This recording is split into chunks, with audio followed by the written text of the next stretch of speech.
Hey everybody, what's going on, and welcome to GNR Central. We've got another rumor of a potential announcement coming from Guns N' Roses of another festival they could be playing.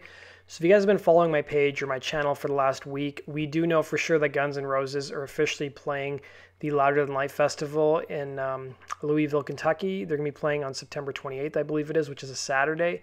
And Slash has done an interview recently where he said Guns will be doing like a mini tour in October, but he didn't say which dates those would be and which festivals it could be at as well. So it's rumored, according to Wolverine Kills, it's a Facebook page that makes concert announcements and tour announcements. Now these are the same guys who told me about the Louder Than Life Festival announcement a week before it was officially announced on social media. So they have a pretty good track record. So according to them, there's a new festival that's happening this year for the first time called the Exit. I don't know if it's 111 or 111. But for the sake of this video, I'll call it 111. So Exit 111 is a new festival that's taking place at the same site as the Bonnaroo Festival typically happens in Manchester, Tennessee. It's happening the weekend of October 12th. And according to the rumor, Guns N' Roses will be headlining the festival along with, get this, System of a Down, ZZ Top, Mastodon. And those are the only bands that have been rumored. So the new Exit 111 Festival is being organized by the Bonnaroo Music and Arts Tour organizer, along with Live Nation Concerts, and there should be an official announcement happening pretty soon. So what's funny about this Exit 111 Festival is that it was literally announced like a day ago that there's going to be this new festival that's going to take place at the Bonnaroo grounds this fall, and it's being billed as a festival that's going to celebrate, and I quote, "I will celebrate various genres of rock." So a collaboration between the festival promoters AC Entertainment, also known as Bonnaroo, and C3, which also is the organizer of Lollapalooza and Austin City Limits. The Exit 111 Festival is going to debut October 11th to the 13th at the Great Stage Park in Manchester, Tennessee. According to the press release, the Bonnaroo grounds will be transformed into a rock and roll playground offering camping and a variety of activities tailored specifically to concertgoers with a lineup that will celebrate various genres of rock. A brief statement on the festival's website also adds that rock and roll's best of the best will grace 3 stages over a span of 3 days. Additional details, including lineup announcement, will be revealed in the coming week. As for Bonnaroo, the Legacy Festival runs from June 13th to the 16th, with a lineup featuring Fish, Childish Gambino, Solange, The National, Casey Musgraves, The Lonely Island, Cardi B, Brandi Carlile, and more. And if you guys want to see the entire lineup, you can just go Google Bonnaroo Festival. So let's look at who Guns N' Roses is playing with the Louder Than Life Festival. So if you guys remember, Guns N' Roses was the first band announced, and now it looks like they've pretty much announced the whole lineup. There's still, I think, a couple more bands they haven't announced, but these are the main ones. So there's going to be 3 days of music at the festival. It goes from September 27th, which is a Friday, through Sunday, September 29th.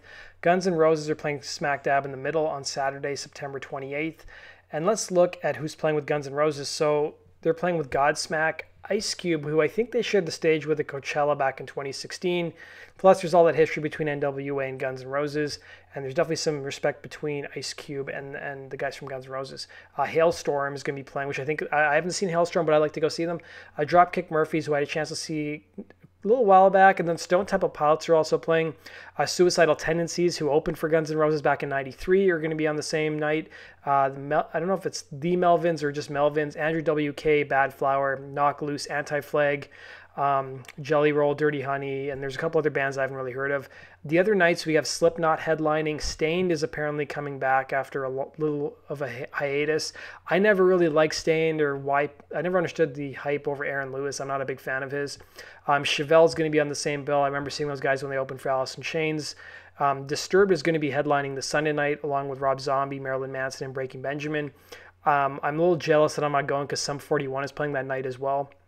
And they're one of my favorite, Canadian bands. Now, I'm glad I didn't pull the trigger on the Louder Than Life Festival because there's going to be some other festivals like Guns are apparently going to be playing in October that may have better lineups. And we have some Izzy Stradlin news as well, in addition to the rumors that he could be returning to the stage with Guns N' Roses in 2019, which I'm still very skeptical about. I think anytime Alan Niven has anything to say, I don't really put much credence into it.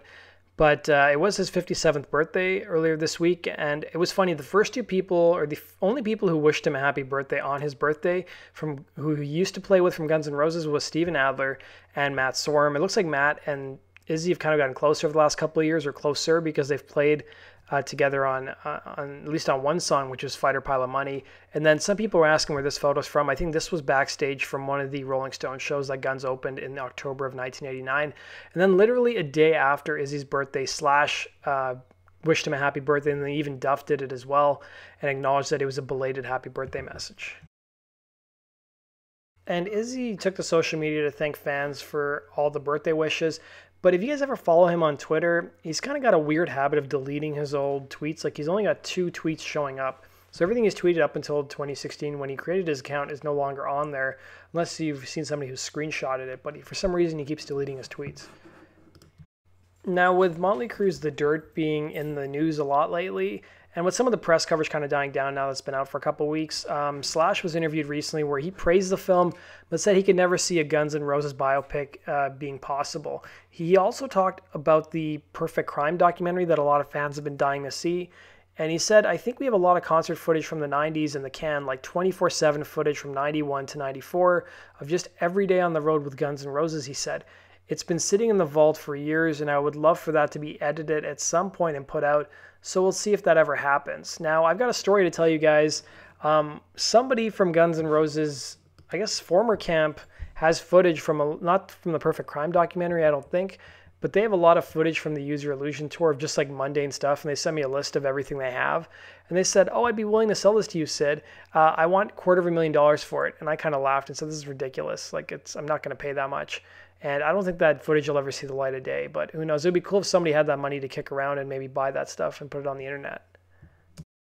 There was also some sad news recently this week. So according to spin.com, Seymour Cassel, the guy who came up with Slash's stage name, who came up with the name Slash for Saul Hudson, passed away at the age of 84. So he was a veteran character actor. He died at the age of 84 on Monday of this week, and he was best known for his collaborations with director John Cassavetes and was nominated for an Oscar in 1969 for his work in Faces.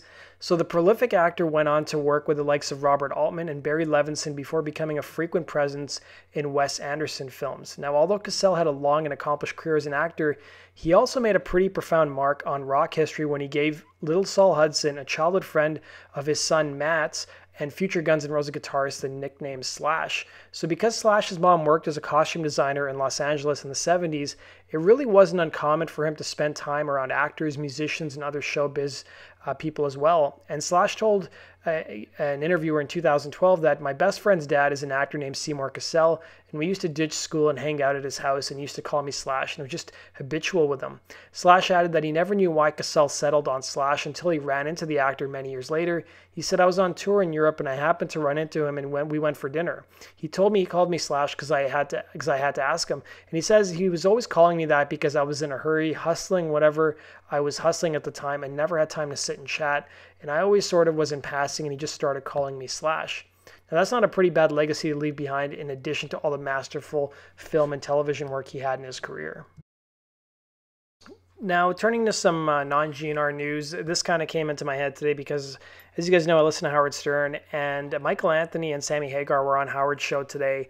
And of course, Van Halen came up, and he talked about how he was approached by Van Halen's management about a possible reunion with the group, but said the conversation didn't get very far.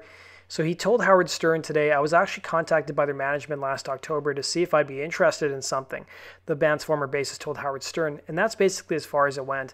I think they were trying to put together something on their end, management was, and something broke down on their end, and basically the plug got pulled. He added that he would be interested in reuniting with Van Halen if it was done the correct way, you know, the 4 guys just up there doing their thing.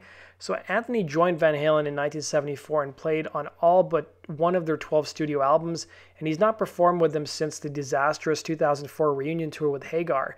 Now, Eddie Van Halen's son Wolfgang has played bass with the group since 2007 and even appears on their 2012 album, A Different Kind of Truth. So the bass player's longtime bandmate Sammy Hagar previously said that Anthony was approached by Van Halen's management last year about a potential reunion, and Hagar noted that he was totally cool with basically putting their current band, The Circle, aside to allow Anthony time for a Van Halen tour. But Michael Anthony threw more water on the reunion rumors last month, noting that nothing was going to happen. Then the debut album from Anthony and Hagar's newest band, The Circle, Space Between, is going to be released on May 10th. And their first single, Trust Fund Baby, was released back in January. And their newest single, the second single, Can't Hang, premiered earlier today. So the band's going to be launching a tour in support of the record on April 19th in Reno, Nevada. And you guys can get full dates and ticket information on Sammy Hagar's website.